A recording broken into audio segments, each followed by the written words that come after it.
With the short answer I'd answer that is no. Basically, that because the central banks can print unlimited money, there is no deflation that they can't overcome.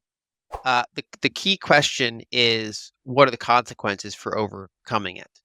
And so back in 2019, when there was $18 trillion worth of negative yielding debt in the world, and we were in kind of a multi-year period of disinflation, um, I wrote an article called "Are Bonds in a Bubble or Is This the New Normal?" And of course, the conclusion of it was bonds are very likely in a bubble. And I made the case that equities were expensive looking, but not outrageously so, whereas bonds were like unfathomably expensive. And we've had the worst 3 years in bond market history. Lyn Alden addresses a critical issue in the U.S. economy, challenging the belief that central banks can easily combat deflation by printing unlimited money. Reflecting on the 2019 disinflation period and subsequent bond market bubble, Alden highlights potential consequences of aggressive central bank interventions, citing unprecedented measures during the pandemic. She notes a historical bias toward favoring asset prices over middle-class consumption, but suggests a possible shift in strategy. Using the Superman analogy, Alden contends that policymakers can change rules to target the middle class, employing measures like issuing helicopter money, paying off debts, boosting inflation, and supporting infrastructure. Expressing skepticism about holding long-term bonds, she emphasizes their vulnerability in a scenario of monetary expansion and potential negative yields. Alden asserts policymakers can override demographic and technological disinflation forces, especially amid challenges to sovereign debt solvency. With that, let's dive into her thesis. Starting in it took another year to kind of play out. We ran into the pandemic, and then the 3 years after that just absolutely killed bonds. And one of the cases I made there, because I was looking, there was articles at the time. Let me see if I can bring that article up. Actually, it's a really interesting case study. So there was I was kind of doing the thing where I was like fading headlines. Like there was a Bloomberg Business Week magazine that's called "Is Inflation Dead?" And of course, we had just long term of like lower inflation, lower interest rates, and they were like, "Is inflation dead?" And there was another article that I quoted, and it was like, "Inflation's dead. We've solved inflation. It's no longer a problem. Macro deflationary forces are more powerful than central bank monetary forces." That Wow. was from a Business Insider article. Another quote was, "That really is the headline here. Inflation no longer exists. Inflation has been solved. We solved it through our new inventions." And I quoted these, and I was like, okay, like all of this is true. But then I actually used the analogy of Superman, which is that if you're familiar with Superman comics and stuff, he always holds back because he doesn't want to hurt people around him. But every once in a while, like some villain comes, like Darkseid or Doomsday, he's got to just absolutely go all out, and he just like changes the rules. And I use that analogy. I said central banks can literally just completely, both the combination of central banks and governments can completely change the rules. And so I said, so far, this is my quote, 2019. "So far, central bank tools have not been inflationary because they have primarily benefited asset prices rather than middle class consumption. They printed money, but kept the money on the central bank balance sheets by buying bonds. If central bank actions get more aggressive, combined with fiscal policies, and start targeting the middle class, they have the power to override these various deflationary forces with sheer monetary expansion. They can issue helicopter money to pay off debts, boost inflation, build infrastructure, bail out unfunded pension systems, and prop up the middle class if that's what policymakers decide to do. I wouldn't want to be holding a 20-year or 30-year bond at super low fixed rate yields in that kind of environment. Negative yields would be even more vulnerable. Sometimes Superman goes all out, and every few decades, central banks do unusual things." And that was 2019.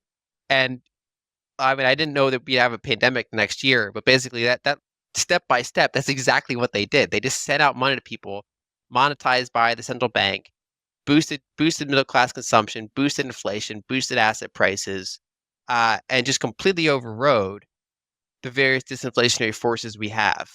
Um, and so, yeah, I do think that to the extent that they choose to, they can override uh, demographic driven disinflation, technology driven disinflation, especially if it starts to challenge their kind of fixed sovereign debt, and they start to actually run into kind of acute solvency issues, they can literally just print the money.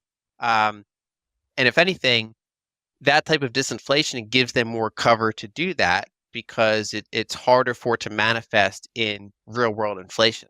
In this next segment, Lyn Alden delves into the evolving landscape of inflation and deflation. She highlights the increasing efficiency and cost reduction in the informational and white-collar sectors, such as art, video production, coding, and analysis. However, Alden notes a contrasting trend in the physical blue-collar world, where the costs of services like HVAC repairs and plumbing are on the rise due to the limitations of current robotics and automation. Alden suggests a potential divergence in cost trends, with informational and tech-related services approaching zero cost, while real-world physical services maintain substantial costs. She anticipates that energy supply constraints could also contribute to inflation later in the decade. Alden warns that if policymakers use money printing to counter deflationary forces in the tech sector, it may lead to inflated prices for physical goods and services.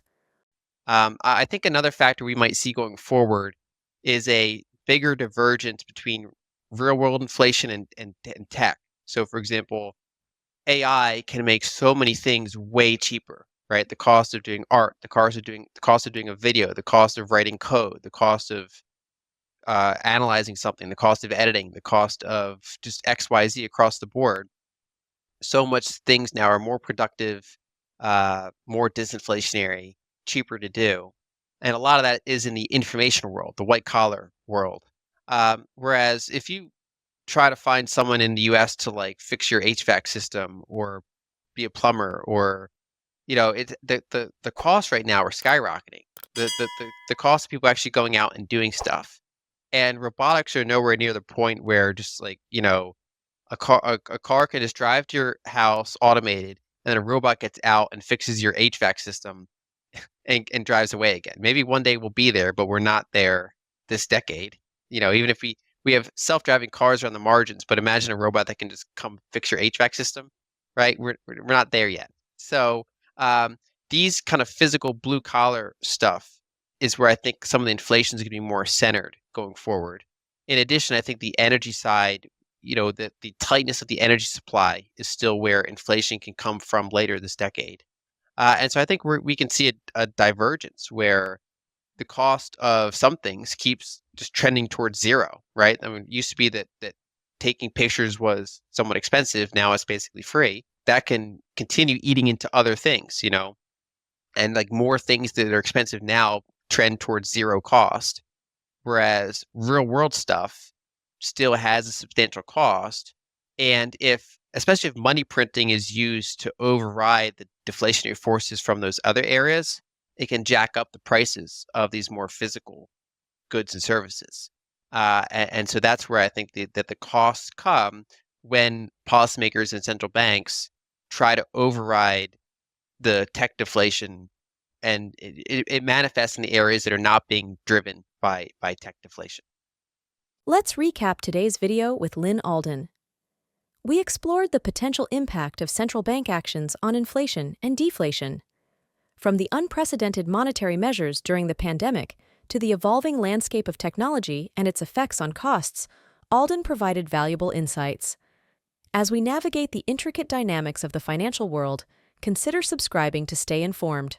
Don't forget to like this video and share your thoughts in the comments below.